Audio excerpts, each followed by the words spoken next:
కువైట్లో భారీ అగ్ని ప్రమాదం జరిగింది. భారతీయ వలస కార్మికులను ఈ ప్రమాదం బలి తీసుకుంది.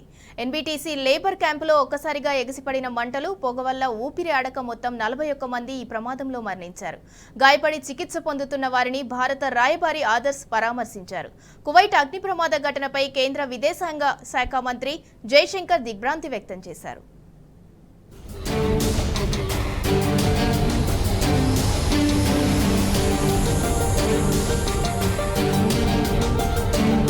దుబాయ్లోని కువైట్లో భారీ అగ్ని ప్రమాదం జరిగింది.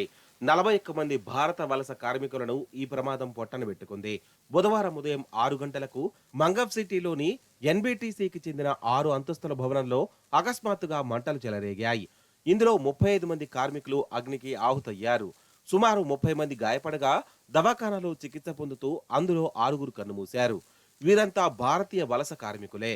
ప్రమాద సమయంలో భవనంలో దాదాపు 160 మంది కార్మికులు పనిచేస్తున్నారు. ప్రమాదంలో ఇరుక్కుపోయి అక్కడ వెలువడిన పొగ పీల్చడం వల్ల పలువురు కార్మికులు చనిపోయినట్టు తెలుస్తోంది.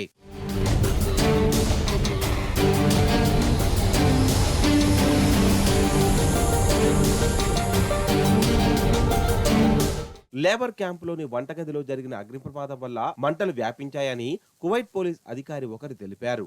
ప్రమాదం జరిగిన భవనంలో కార్మికులు కిక్కిరిసి ఉన్నారని చెప్పారు. ప్రమాద కారణాలపై దర్యాప్తు చేస్తున్నామన్నారు. అటు మరణించిన వారిలో అధికంగా భారతీయులు ఉన్నట్లు కువైట్ ఎంబసీ వెల్లడించింది.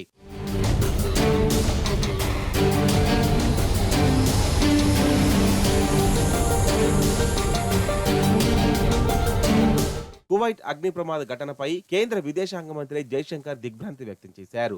మృతుల కుటుంబాలకు ప్రగాఢ సంతాపం తెలిపారు. భారతీయుల సమాచారం కోసం కేంద్రం హెల్ప్ లైన్ నెంబర్ను ఏర్పాటు చేసినట్లు విదేశాంగ శాఖ చెప్పింది.